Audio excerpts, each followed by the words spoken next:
ఒక plane crash అవ్వడం వల్ల చాలామంది చనిపోతారు. ఇలాంటి న్యూసెస్ని మీరు న్యూస్ పేపర్స్లో కానీ టీవీస్లో కానీ చూసే ఉంటారు. ఫ్లైట్ క్రాష్ అవ్వడానికి రెండు కారణాలే ఉంటాయి.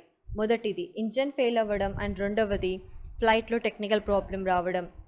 ఈ రెండు సందర్భాల్లోనే ఫ్లైట్ అనేది క్రాష్ అవుతుంది.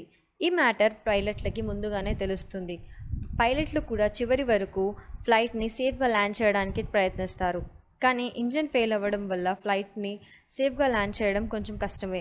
ఇలాంటి సిచ్యువేషన్ నుండి ప్రజలని కాపాడడానికి ఒక రష్యన్ సైంటిస్ట్ ఇచ్చిన ఐడియాని ఇంప్లిమెంట్ చేస్తే ఇకపై జరిగే ఫ్లైట్ యాక్సిడెంట్లో ఎవరు కూడా ప్రాణాలు కోల్పోరు.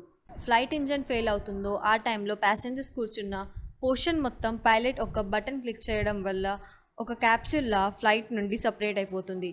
వచ్చాక పారాషూట్ ఓపెన్ అవుతుంది అండ్ దానితో పాటు ఎయిర్ బెలూన్స్ కూడా ఓపెన్ అవుతాయి. దీనితో అయితే క్యాప్సూల్ సేఫ్గా ల్యాండ్ అవుతుంది. ఈ టెక్నాలజీ మీకు ఎలా అనిపించిందో కింద కామెంట్